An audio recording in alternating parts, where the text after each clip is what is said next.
When Robert De Niro found his housekeeper sobbing uncontrollably at 2 a.m., clutching an eviction notice in her trembling hands, he made a decision that would divide his family and change everything they thought they knew about him. What happened in that dimly lit kitchen over the next hour would spark the most heated family argument in decades and reveal a side of the Hollywood legend that even his closest relatives had never seen. Before we dive into this incredible true story, I'd love to know where you're watching from today. Drop your location in the comments below, give this video a thumbs up, and if you're new here, hit subscribe for more stories about unexpected humanity in the most surprising places.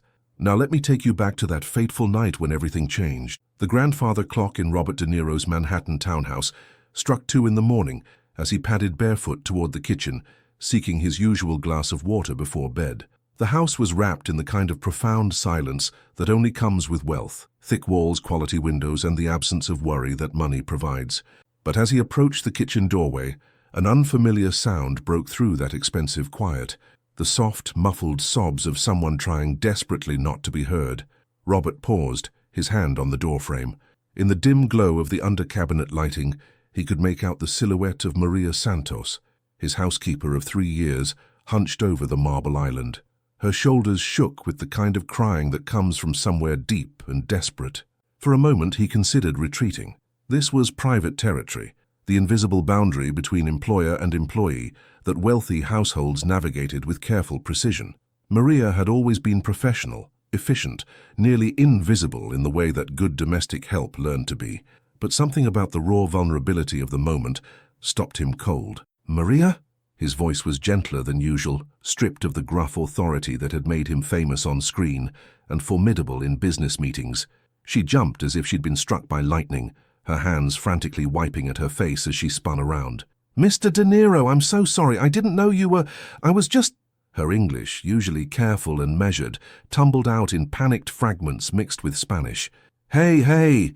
He stepped into the kitchen, his bare feet silent on the heated marble floor. "What's wrong?" Maria's dark eyes were swollen and red, her usually immaculate appearance disheveled. In her right hand, she clutched a crumpled piece of paper like it contained the secrets of the universe, or the end of her world. "It's nothing, sir. I should go home. I'm sorry for..." Maria. The single word, spoken with the quiet intensity that had dominated countless movie scenes, cut through her apologies. "What's that paper?" Her grip tightened on the document, but she couldn't hide the way her hands trembled. For 30 seconds that felt like hours. They stood in the semi-darkness of his kitchen, the Academy Award winner and the woman who cleaned his house, separated by more than just the marble island between them. Finally, as if the weight of carrying the secret alone had become unbearable, Maria's defenses crumbled completely. "They're going to evict us," she whispered, her voice barely audible above the hum of the refrigerator. "Tomorrow, and Diego, my son, he needs surgery, but the insurance..." She couldn't finish the sentence. Robert had seen Maria's son exactly once, a quiet 12-year-old boy who had accompanied his mother to work during a school holiday. The kid had sat in the corner reading a battered copy of To Kill a Mockingbird while Maria worked, never making a sound. "How much do you need?"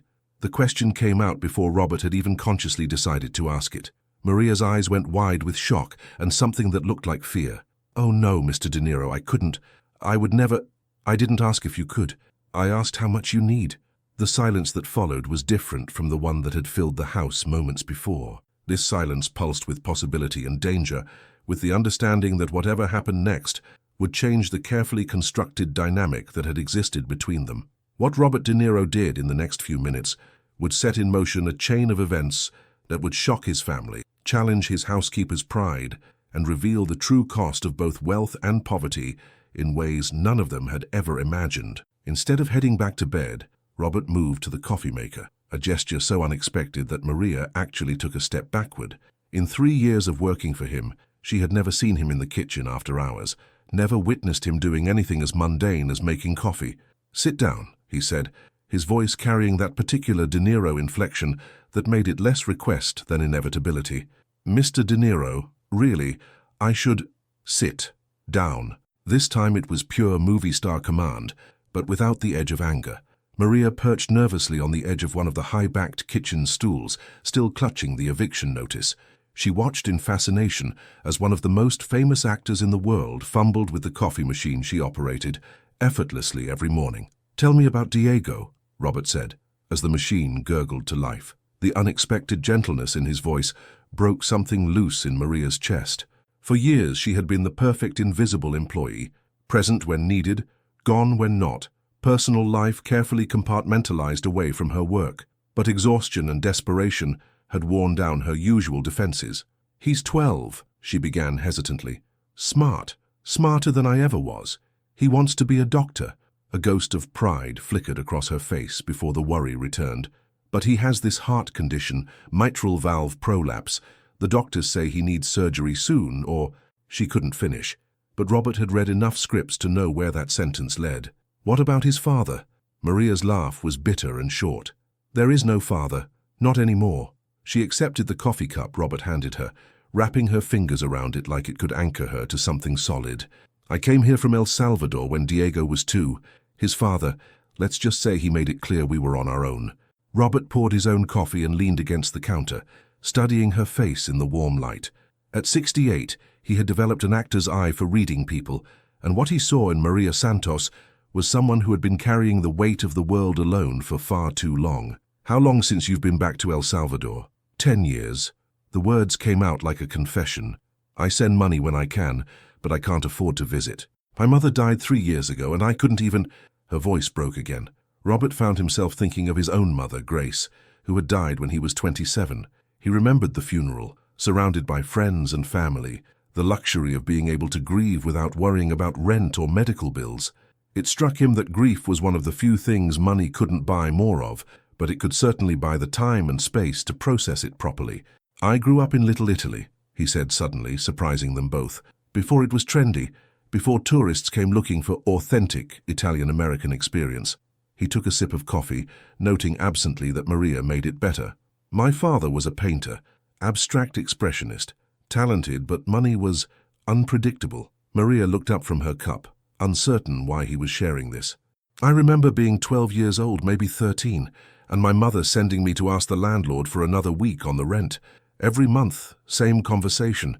Mrs. Battaglia from 3B would slip me $5 sometimes. Probably couldn't afford it herself, but she did it anyway." He paused, lost in the memory of walking up those narrow stairs, the weight of his family's financial problems heavy on his young shoulders. "You know what I learned from that?" Robert continued. "That being poor isn't just about not having money.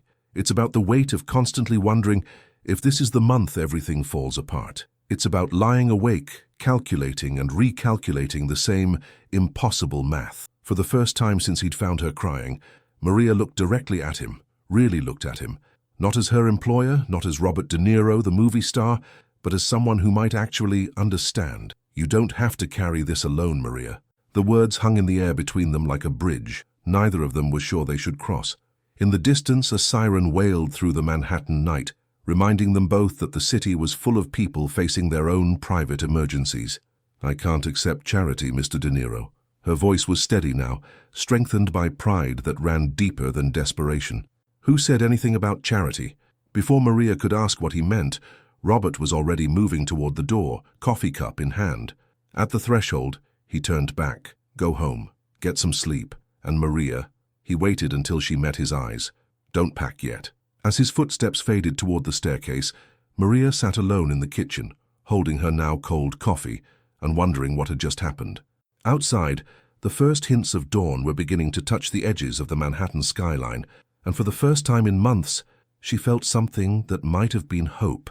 By 6 a.m., Robert De Niro was already on his second cup of coffee and his third phone call. He sat in his home office, surrounded by movie posters and awards that suddenly seemed like artifacts from someone else's life, methodically working through a mental list he'd compiled during the 3 hours of sleep he'd managed. "Jerry, it's Robert." His longtime business manager's voice was still thick with sleep when he answered. "I need you to do something for me, and I need it done quietly." "Robert, Jesus, it's 6 in the morning. What's wrong?" "Nothing's wrong. I need you to pay some bills for someone, today. And I need you to set up a fund, something ongoing. But I don't want my name anywhere near it." There was a pause as Jerry processed this unusual request. In 30 years of managing Robert's finances, he'd handled plenty of charitable donations, but never with this level of secrecy or urgency. How much are we talking about? Robert rattled off the numbers he'd been calculating since leaving the kitchen. Immediate rent and utilities to stop the eviction, money for Diego's surgery, and a monthly stipend to ensure Maria never faced this kind of desperation again.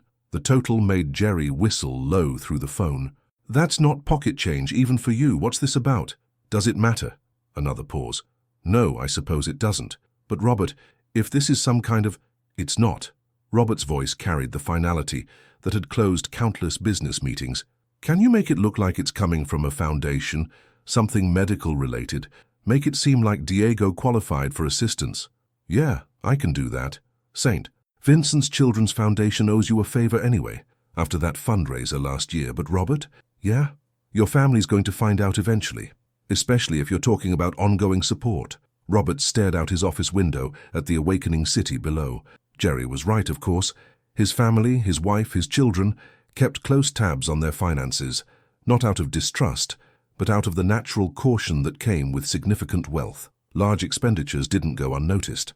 Let me worry about that. After hanging up, Robert made 2 more calls, one to a private cardiologist he'd met at a charity auction, and another to his lawyer about setting up what he euphemistically called a small discretionary fund.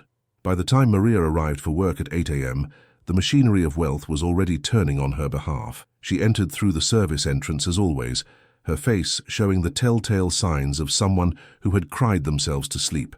She moved through her morning routine with mechanical precision, starting the coffee, checking the day's schedule, beginning the careful choreography of maintaining a household that ran on clockwork precision. Robert found her in the living room, dusting furniture that was already spotless. Maria, she turned, and he could see that she'd been preparing for this moment, probably rehearsing an apology for last night's breakdown, or perhaps her resignation. I've been thinking about our conversation, he said before she could speak. I have a proposition for you. Her shoulders stiffened slightly.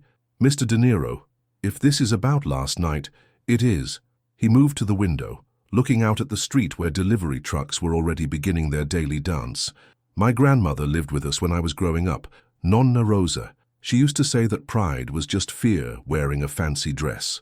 Maria's dusting cloth had gone still in her hands. She also used to say that sometimes the bravest thing you can do is let someone help you. Robert turned back to face her. Not charity, Maria. Investment. I don't understand. Diego wants to be a doctor, right? When she nodded, he continued. So here's the deal. I invest in his education, medical school, everything. In return, when he's established, he gives back. Maybe he works in underserved communities. Maybe he helps other kids like himself. The investment pays forward. Maria's eyes narrowed slightly. She had been poor long enough to recognize when someone was trying to make charity sound like business. And the eviction notice? The surgery? Robert shrugged, the gesture carrying decades of practiced nonchalance. Consider those startup costs. You can't invest in someone's future if they don't have a present to build from. For a long moment, the only sound in the room was the distant hum of Manhattan traffic. Maria studied his face, looking for the catch, the hidden agenda, the price that would eventually come due. Why? She asked finally. It was the question Robert had been asking himself since leaving the kitchen 6 hours earlier. Why this woman? Why now? Why risk the comfortable boundaries that had defined their professional relationship? Because I can, he said simply, and because Mrs. Battaglia from 3B didn't have anyone to help her help others. Before Maria could respond, Robert's phone buzzed with a text from Jerry. Initial payments processed. Eviction stopped. Surgery scheduled for next week. Foundation cover story in place. Robert glanced at the message and slipped the phone back into his pocket. Your landlord should be calling soon, he said casually, as if he'd just predicted the weather. What neither of them knew was that Robert's wife, Grace, was at that very moment reviewing their monthly financial statements in her own office across town, and had just noticed several large, unexplained transfers that were about to turn their household upside down. Maria's phone rang at 10:17 a.m. while she was organizing Mr. De Niro's study. The number was unfamiliar, but the area code was local. Mrs. Santos? This is David Chen from Metro Property Management. I'm calling about your apartment. Maria's stomach dropped. This was it.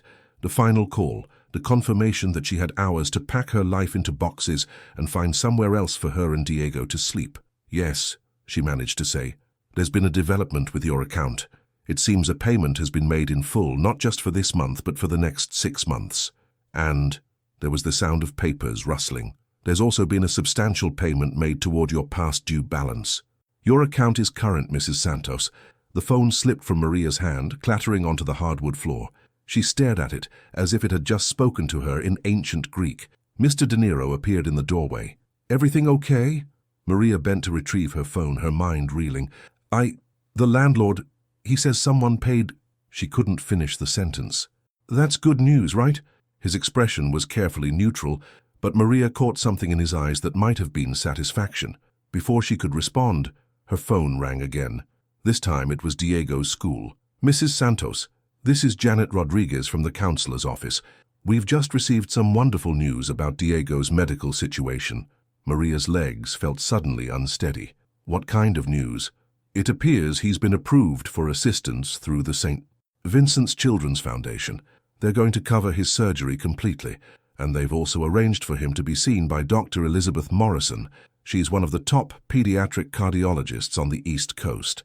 Maria looked directly at Robert, who was now pretending to examine a book spine with intense interest. When? She whispered. Next week. They had a cancellation, and Diego's case was flagged as urgent. Mrs. Santos, this is incredibly fortunate. Dr. Morrison's waiting list is usually 6 months long. After hanging up, Maria stood in the middle of the study, surrounded by the evidence of one man's extraordinary life, awards, photographs with presidents and movie stars, first-edition books, and tried to process what felt like divine intervention. Coincidence is a funny thing, Robert said without looking up from his book. Mr. De Niro. This was you. It wasn't a question, and they both knew it. Robert finally turned to face her, and for a moment the careful employer-employee dynamic they'd maintained for 3 years completely dissolved. What was me? You know what? They stared at each other across the study, engaged in a battle of wills that was really about something much deeper than money or pride. It was about dignity, about the right to be rescued, about whether accepting help was weakness or wisdom. I can't accept this, Maria said finally. Too late. It's already done. Then I'll pay you back, every penny. Robert's laugh was short and sharp. With what? Your salary that I pay you? He shook his head. Maria, that's not how this works. Then how does it work? There was frustration in her voice now, mixed with gratitude and fear in equal measure. Robert set down his book and really looked at her, not as his employee, but as the woman who had been carrying an impossible burden alone. It works like this. Diego gets his surgery. You don't lose your apartment. He goes to good schools, then college, then medical school. Maybe someday he saves someone else's kid. Maybe that kid grows up and helps someone else. Maybe 30 years from now, someone you've never met has a better life because we had this conversation. And what do you get out of it? The question hung in the air between them. Robert walked to the window, looking out at a city full of people carrying their own invisible struggles. I get to be Mrs. Bertalia from 3B. Before Maria could ask what he meant, the sound of a key turning in the front lock echoed through the house. Robert glanced at his watch, 11:15 a.m., which meant his wife Grace was back from her morning appointments earlier than expected. Robert? Grace's voice carried up from the foyer. Jerry called. He said there were some unusual transactions on the account that we need to discuss. Robert and Maria exchanged a look that spoke volumes. The secret that had existed between them for exactly 1 day was about to become a family matter. I should go clean the kitchen, Maria said quietly, understanding instinctively that Robert needed to handle this next part alone. Maria. He stopped her at the door. Whatever happens next, Diego gets his surgery. That doesn't change. As Maria's footsteps faded toward the kitchen, Robert prepared for the conversation that would either reveal his family's capacity for understanding or create a rift that might take months to heal. In the distance, he could hear Grace's heels clicking determinedly across the marble foyer, and he knew that the easy part of his decision was now officially over. Grace De Niro had always prided herself on running their household with the precision of a Fortune 500 CEO. At 58, she managed their social calendar, charitable commitments, and financial oversight, with the kind of meticulous attention that had once made her a formidable prosecutor before she'd married Robert 23 years ago. So, when Jerry Chen, their business manager, called to flag unusual activity on their accounts, Grace's first instinct wasn't anger. It was professional curiosity. "Robert!" she called again from the foyer, her tone carrying the particular sharpness that meant business rather than pleasure. "We need to talk." Robert found her in what they called the breakfast room, though neither of them had eaten breakfast there in years. She was seated at the round glass table with her laptop open and a stack of printed financial statements spread before her like evidence in a court case. "Sit down," she said without looking up. Robert recognized the tone. It was the same voice she'd used to cross-examine hostile witnesses back when she'd been putting white-collar criminals behind bars. He sat. Jerry flagged 3 large transactions from yesterday and this morning. Rent payment to something called Metro Property Management, a substantial transfer to St. Vincent's Children's Foundation, and the establishment of what appears to be an ongoing monthly fund. She finally looked up from the papers. "Want to tell me what's going on?" Robert had played this scenario out in his head during the 20 minutes it had taken Grace to march from the foyer to the breakfast room. He'd considered various approaches: deflection, partial truth, full confession, but looking at his wife's face, intelligent, concerned, and slightly hurt that he'd made significant financial decisions without including her, he realized that anything less than complete honesty would be both disrespectful and ultimately futile. "It's Maria." Grace's expression shifted almost imperceptibly. "Ah, Maria? Her son needs heart surgery. She was being evicted. I helped." "Helped how, exactly?" Grace's prosecutor instincts were fully activated now. "Because according to Jerry, helped totals almost $200,000 when you factor in the ongoing fund." The number, stated so boldly, sounded enormous even to Robert. He tried to remember the last time they'd spent $200,000 on something, probably the renovation of their Hamptons house the previous year, a project Grace had managed with characteristic efficiency and which they'd discussed for months beforehand. "She was crying in the kitchen at 2 in the morning, Robert said, "holding an eviction notice. So you decided to solve her problems with our checkbook." There was something in Grace's tone that Robert couldn't quite read, not anger exactly, but not approval either. "Yes." "Without discussing it with me?" "Yes." Grace stared at him for a long moment, and Robert found himself thinking about the early days of their marriage, when they were still learning how to navigate the intersection of his growing fame and her prosecutorial career. They developed a system of mutual consultation on major decisions, a marriage of equals that had weathered decades of Hollywood pressures and public scrutiny. "Robert," Grace's voice was softer now, but no less serious. "I'm not angry about the money." This surprised him. "You're not? We can afford it, that's not the issue." She leaned back in her chair. "The issue is that you made a decision that affects our family, our finances, our relationship with someone we employ, without including me. What were you thinking?" It was a fair question, and Robert realized he didn't have a good answer.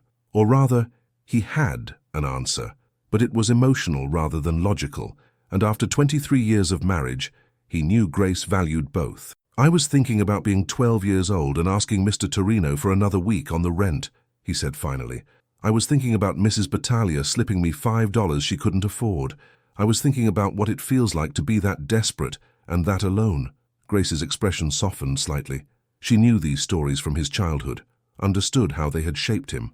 "And you were thinking that because you can fix it, you should fix it. Shouldn't I?" Before Grace could answer, the sound of footsteps in the hallway announced the arrival of their daughter, Sophia, who was supposed to be at her law practice, but apparently had decided to drop by unannounced. "Mom? Dad?" Sophia's voice carried down the hall. "Jerry called me.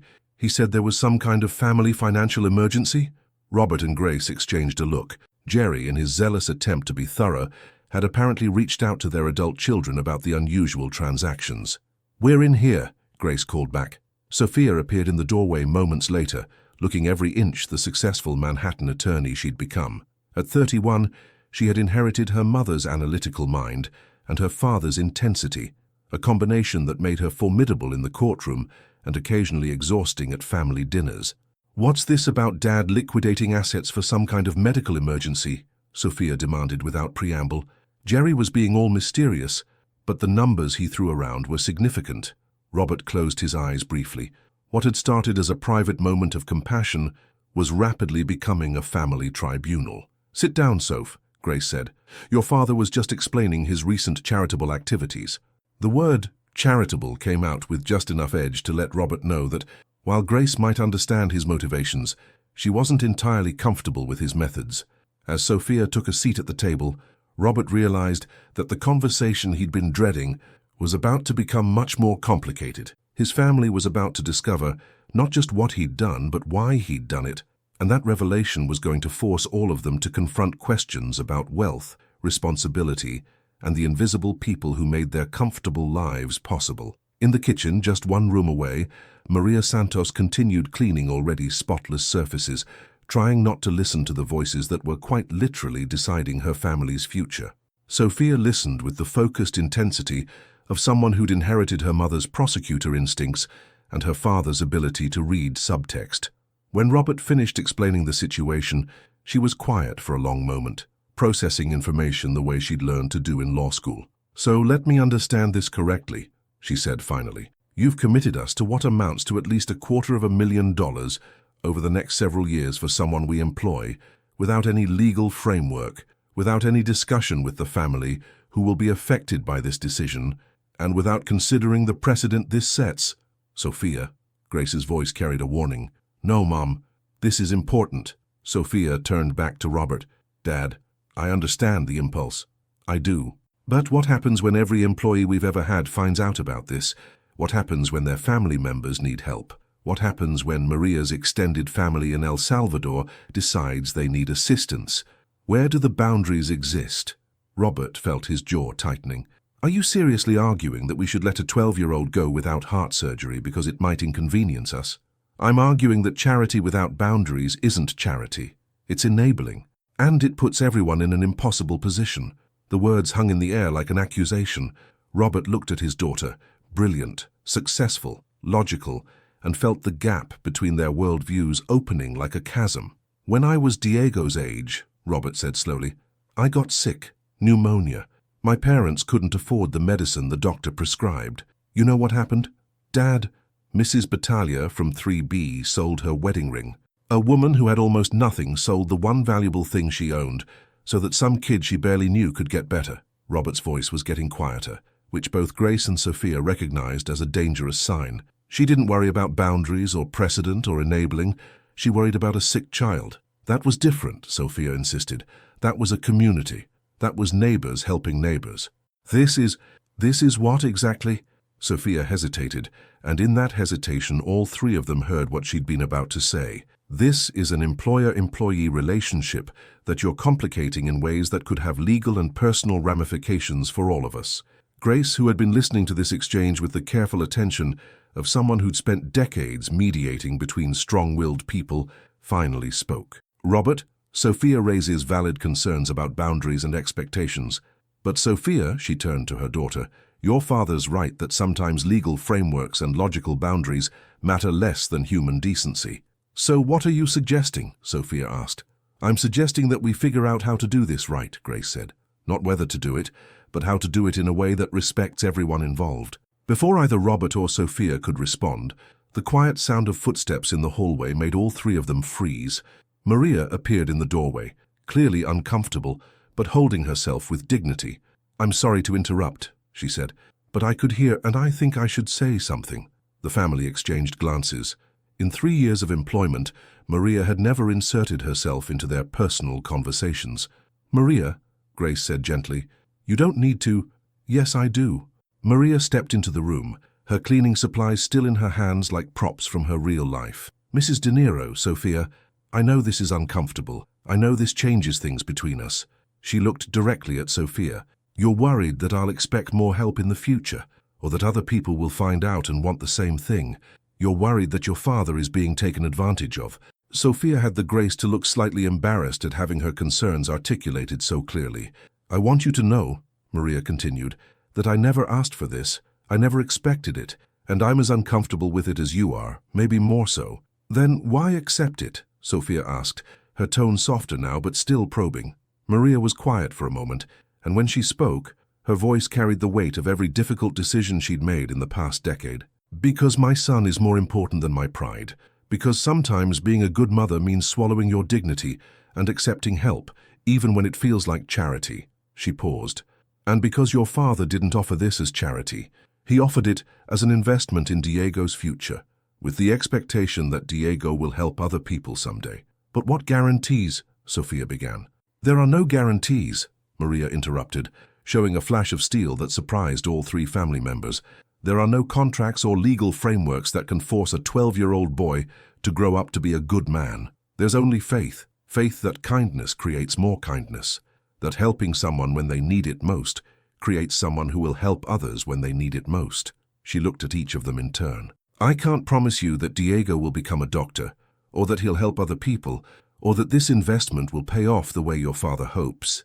But I can promise you that he'll know that when his family was desperate, someone who barely knew us chose to help anyway.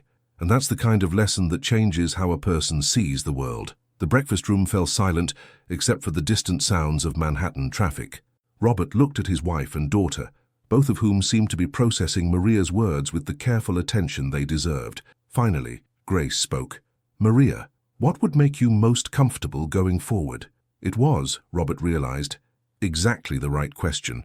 Not what would be most convenient for them or most legally sound, but what would preserve Maria's dignity while accepting help her family desperately needed.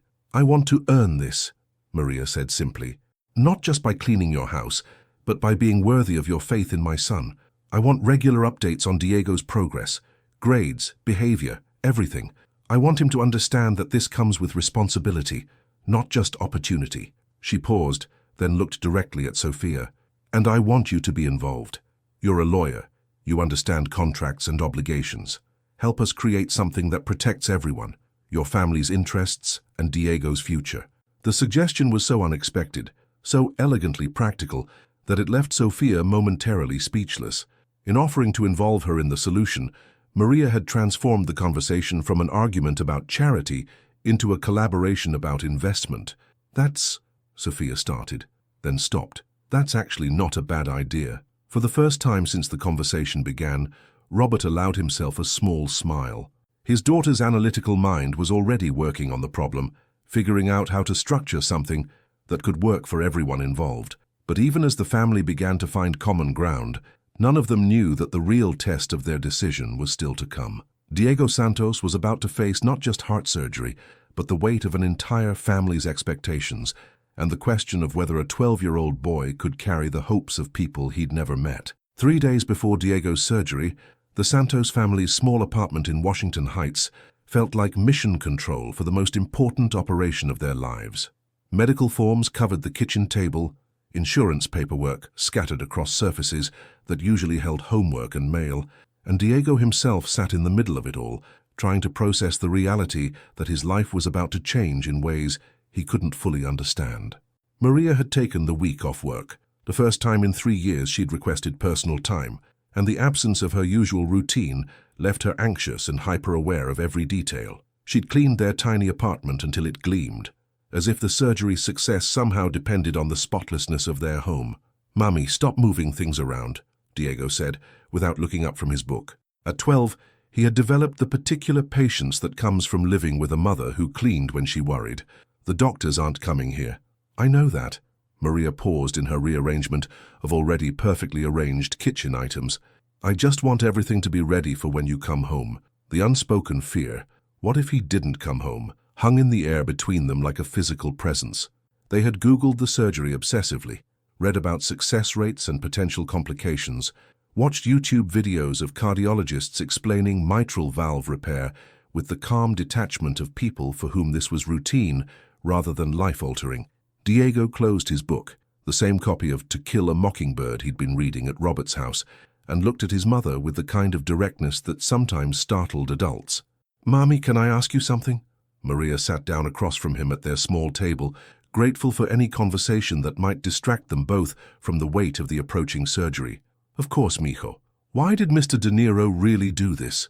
The question was so unexpectedly mature, so precisely targeted at the heart of what had been bothering Maria for days, that she found herself speechless for a moment.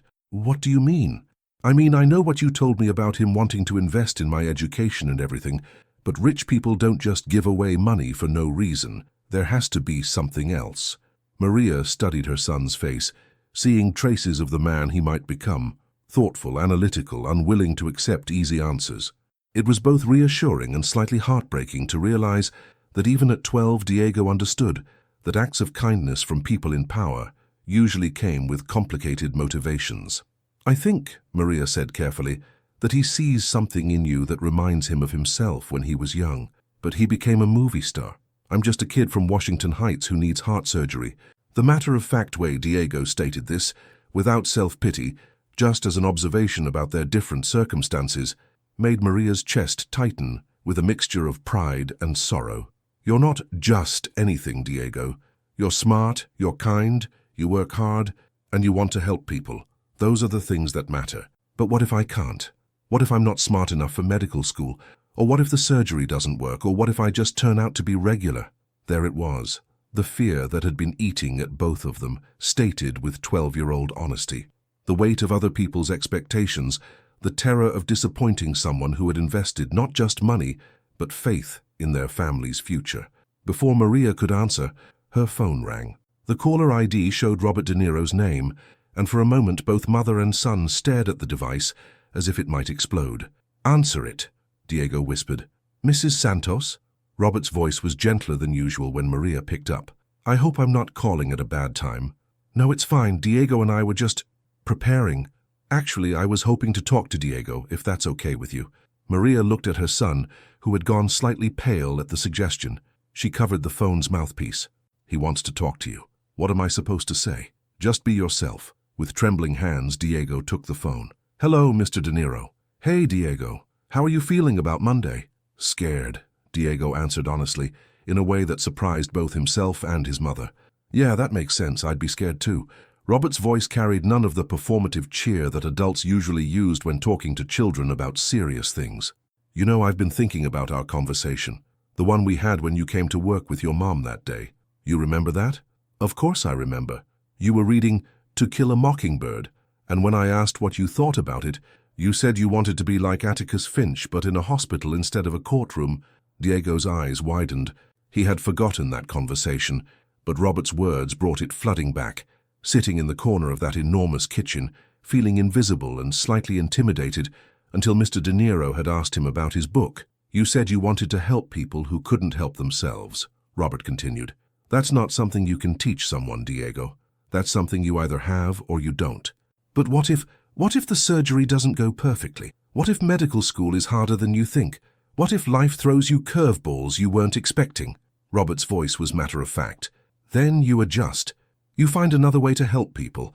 Maybe you become a nurse or a social worker or a teacher. Maybe you start a foundation for kids who need heart surgery. The point isn't the specific job, Diego. The point is the kind of person you are." Diego was quiet for a moment, processing this. "Mr. De Niro? Yeah? Thank you. Not just for the money, but for believing in me. Thank you for giving me something to believe in." After Diego handed the phone back to his mother, the apartment felt different somehow. Less heavy with expectation, more filled with possibility. The surgery was still scary, the future still uncertain, but somehow Robert's words had shifted the weight of it all. "What else did he say?" Maria asked after hanging up. "He said that Monday isn't about proving anything to anyone.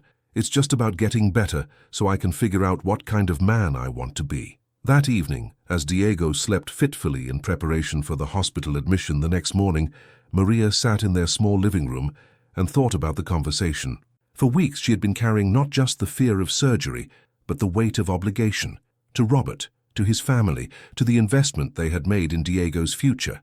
But Robert's call had reminded her that the most important investment wasn't money at all. It was the faith that one person could show in another's potential, and the way that faith could change not just circumstances, but identity itself. Monday morning arrived with the kind of cruel normalcy that makes life-changing days feel surreal.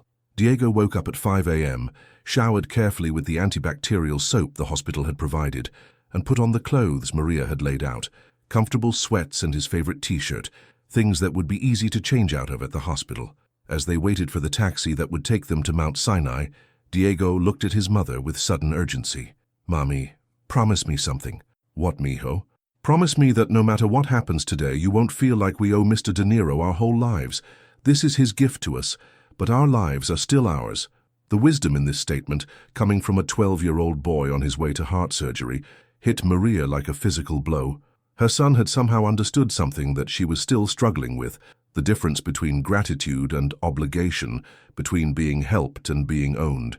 "I promise," she whispered, and meant it, When Maria and Diego walked into the Mount Sinai cardiac surgery waiting area at 6:30 a.m., the last person they expected to see was Robert De Niro, sitting quietly in the corner with a cup of coffee and a newspaper he wasn't reading.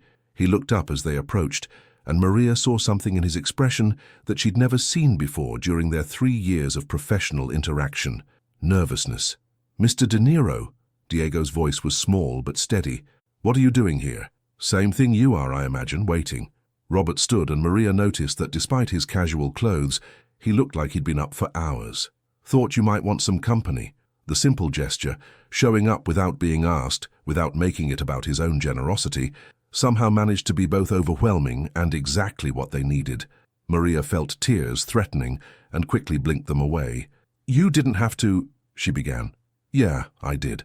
Robert's voice carried the quiet certainty that had made him famous, but applied to something infinitely more important than any movie role. Mrs. Battaglia from 3B never let anyone face scary things alone if she could help it. Over the next 8 hours, as Diego underwent surgery that would either fix his heart valve or require more extensive intervention, the three of them, along with Grace, who arrived an hour later with homemade sandwiches and thermos of coffee, created their own small ecosystem of hope and anxiety in the hospital waiting room. Robert, it turned out, was terrible at waiting. He paced. He made unnecessary trips to the cafeteria. He asked the surgical nurse for updates every hour, even though they'd been told the operation would take most of the day. Grace, meanwhile, had brought legal documents that she worked on with characteristic focus, but Maria noticed she checked the clock every few minutes. "He's going to be fine," Grace said during one of Robert's restless circuits around the waiting area. It was the 4th time she'd made this statement, each time with less conviction than the last. "You don't know that," Maria replied quietly. "No, I don't. But I know Dr. Morrison, and I know Diego is strong, and I know that some things are just meant to work out." Maria looked at this woman, wealthy, educated, powerful, who was spending her Monday in a hospital waiting room for a child she barely knew, and felt something shift in her understanding of the De Niro family. "Mrs. De Niro, can I ask you something?" "Grace, and yes. When you found out what Robert had done, the money, the surgery, all of it, were you angry?"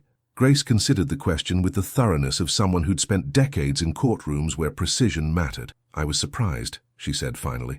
"Robert usually talks through big decisions with me, so the secrecy was unusual. But angry? No." "Why not?" "Because," Grace said, looking toward the surgical wing where Diego was fighting for his life, "I married a man who sees suffering and wants to fix it. That's not always comfortable, and it's not always convenient, but it's who he is. Being angry at Robert for helping your family would be like being angry at him for breathing." The conversation was interrupted by Dr. Morrison, emerging from the surgical wing, still in her scrubs, looking tired but satisfied. All 4 adults, Robert having rushed back from his latest trip to the cafeteria, stood up simultaneously. "The surgery went very well," Dr. Morrison said without preamble. "We were able to repair the valve completely. No replacement needed, no complications. Diego is in recovery now, and if everything continues to progress normally, he should be home by the end of the week." The relief in the waiting room was so palpable, it seemed to change the air pressure. Maria sank into her chair, overwhelmed by emotions she couldn't quite sort through. Robert, meanwhile, looked like he might cry, something Maria had never imagined was possible. "When can we see him?" Maria asked.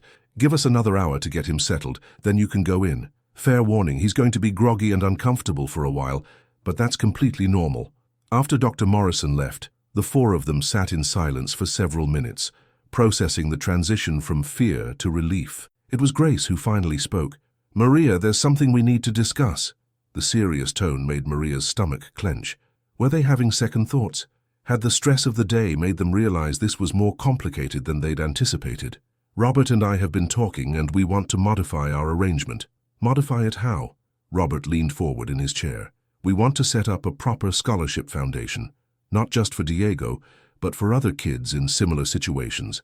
We want you to help run it." Maria stared at them, certain she'd misheard. "I'm sorry, what?"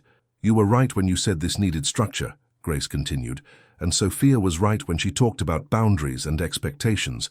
So we're creating something formal, a foundation that can help multiple families with clear criteria and application processes." "But what does that have to do with me?" "You understand what it's like to need help," Robert said simply. You understand the difference between charity and investment, between enabling and empowering. You know how to preserve people's dignity while still giving them what they need. I clean houses for a living, Maria protested. I don't know anything about running a foundation. You'll learn, Grace said with the confidence of someone who'd built a career on acquiring new skills. We'll teach you. Sophia will handle the legal structure. I'll manage the financial oversight. Robert will do what Robert does, which is care too much about everyone. And you'll be the person who makes sure we never lose sight of why we're doing this. Maria looked back and forth between them, trying to process this unexpected turn. You're offering me a job? We're offering you a purpose, Robert corrected. The job comes with it. Before Maria could respond, a nurse appeared to tell them that Diego was awake and asking for his mother. As they walked toward the recovery room, Maria's mind was spinning with possibilities she'd never allowed herself to imagine. When they reached Diego's bedside, he looked impossibly small, surrounded by machines and monitors, but his eyes were alert and focused on Maria's face. "Mami," he whispered through the oxygen mask. "Did it work?" "It worked, mijo. Your heart is fixed." Diego's gaze shifted to Robert and Grace, standing respectfully at the foot of his bed. "Mr. De Niro, thank you for being here." "Thank you for letting us be here," Robert replied. As visiting hours ended and the family prepared to leave Diego for the night, Maria realized that something fundamental had changed in all of their relationships. They were no longer employer and employee, or benefactor and recipient.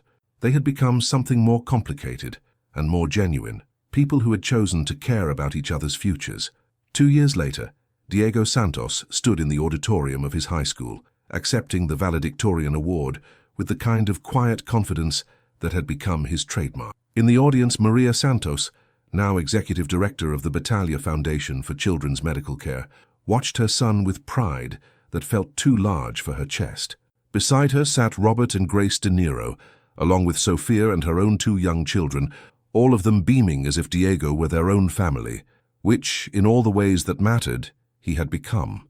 "When I was 12, Diego said into the microphone, his voice carrying clearly through the packed auditorium, "I needed heart surgery that my family couldn't afford. A man I barely knew decided to help us, not because he had to, but because he believed that one person's potential was worth investing in." He paused, looking directly at Robert in the audience. "Mr. De Niro taught me that kindness isn't about what you can afford to give, it's about what you can't afford not to give, and that lesson has shaped everything I want to do with my life." Diego went on to announce his acceptance to Columbia University on a full academic scholarship, his intention to major in pre-med, and his commitment to spend every summer volunteering at the free clinic the Battaglia Foundation had opened in Washington Heights. After the ceremony, as families gathered on the school lawn for photos and congratulations, Maria found herself standing slightly apart, watching the easy interaction between her son and the De Niro family. 2 years of shared dinners, holiday celebrations, and foundation work had created bonds that felt both natural and miraculous. "Proud mama moment?" Grace appeared beside her, following her gaze to where Diego was explaining something animatedly to Sophia's 6-year-old daughter. "Overwhelmed mama moment," Maria corrected. "Sometimes I look at him and think, how did we get here?" "You got here by raising a remarkable kid," Grace said simply. "Everything else was just logistics." Maria laughed, thinking about how Grace's idea of logistics included establishing a foundation that had helped 43 children receive medical care they couldn't otherwise afford, funding a free clinic, and creating scholarship programs that had become a model for other charitable organizations. "The foundation board meeting is Thursday," Grace continued. "Have you given any more thought to the expansion proposal?" Maria had been wrestling with the decision for weeks. The Battaglia Foundation had grown beyond anything they'd originally envisioned, and other wealthy families had approached them about replicating their model in different cities. The opportunity was extraordinary, but it would mean more responsibility, more travel, more time away from Diego as he started college. "I keep thinking about what Robert said that first night," Maria admitted, "about Mrs. Battaglia from 3B, not worrying about boundaries or precedent. She just worried about a sick child. And I think we've proven that you can worry about sick children and boundaries and precedent all at the same time. Maybe that's what makes this work. We've figured out how to be strategic about compassion." Before Grace could respond, Robert appeared with Diego in tow, both of them grinning about something. "Tell them what you told me," Robert said to Diego. Diego looked slightly embarrassed, but pleased. "I was just saying that I want to name the free clinic after Mrs. Battaglia when I become a doctor. The Rosa Battaglia Community Health Center." "When you become a doctor?" Grace raised an eyebrow. "Not if, when," Diego said with quiet certainty. "Mr. De Niro taught me that some things are investments, not gambles. My education is an investment. The foundation is an investment. Helping people is an investment in the kind of world we want to live in." Maria felt tears threatening, not from sadness or overwhelm, but from the pure joy of watching her son articulate values that would guide him for the rest of his life. "Speaking of investments," Robert said, reaching into his jacket pocket, "I have something for you, Diego." He pulled out a small wrapped package. Inside was Mrs. Battaglia's wedding ring, the one she'd sold decades ago to help pay for Robert's medicine. "I tracked it down," Robert explained. "Took some doing, but I found the pawn shop records, traced it through 3 different owners. I thought maybe, when you graduate medical school, you could give it to someone who needs help. Keep the tradition going." Diego stared at the ring, understanding immediately the weight of what he was holding. It wasn't just jewelry. It was a physical representation of the chain of kindness that had brought them all together. "I will," he promised, his voice thick with emotion. As the afternoon sun began to set over the school lawn, the unlikely family, biological and chosen, gathered for photos that would eventually find their way onto Maria's desk at the foundation offices, Robert's study wall, and Diego's dorm room at Columbia. Later that evening, as Maria and Diego walked home through their Washington Heights neighborhood, Diego asked the question that had been on his mind all day. "Mommy, do you ever wonder what would have happened if Mr. De Niro hadn't found you that night?" Maria considered this. It was a question she'd pondered many times over the past 2 years, not with regret, but with wonder at the randomness of the moment that had changed everything. "I think we would have found another way," she said finally. "Maybe not as easy, maybe not as quick, but we would have found a way. That's what people do. They survive, they adapt, they find solutions." "Then why was his help so important?" "Because," Maria said, stopping in front of their apartment building, the same building they'd almost been evicted from, now renovated with foundation money into affordable housing for working families, "sometimes the difference between surviving and thriving is having someone believe in your potential when you can't afford to believe in it yourself." She looked up at the building, thinking about all the families now living there, all the children who were growing up with the security she and Diego had almost lost. "Mr. De Niro didn't just save us, mijo. He showed us that we were worth saving. And that changes everything about how you see yourself and what you think you can accomplish." That night, as Diego studied for his final exams and Maria reviewed applications for the Foundation's summer scholarship program, both of them carried the knowledge that their story had become something larger than just their own rescue and recovery. They had become proof that compassion, when coupled with wisdom and structure, could create ripple effects that extended far beyond the original act of kindness. 43 children had received medical care. Dozens of families had avoided eviction. A community health center was being planned. Medical students were volunteering in underserved neighborhoods. All because one night, a successful actor had found his housekeeper crying in his kitchen and decided that her problems were worth solving. The Battaglia Foundation would continue to grow, eventually expanding to 6 cities and helping hundreds of families. Diego would graduate from medical school with honors, complete his residency in pediatric cardiology, and establish free clinics in underserved communities across the country. Maria would become a nationally recognized expert on innovative charitable giving, speaking at conferences and consulting with other foundations. But none of that mattered as much as the fundamental truth they had all discovered, that the most important investments aren't measured in dollars or return rates. They're measured in the number of people who learn that they matter, that their potential is worth nurturing, and that kindness, real kindness, creates more kindness. Mrs. Battaglia's ring, carefully preserved in Diego's dresser drawer, waited patiently for the day when it would once again be given to someone who needed to know that they weren't alone in the world. And when that day came, the chain of compassion that began in a tenement building in Little Italy decades ago would continue, proving that some legacies are too important to ever truly end. In the end, Robert De Niro had done exactly what he'd set out to do that night in the kitchen. He had become Mrs. Battaglia from 3B. And in doing so, he had taught everyone around him that the most powerful thing wealth could buy wasn't luxury or security.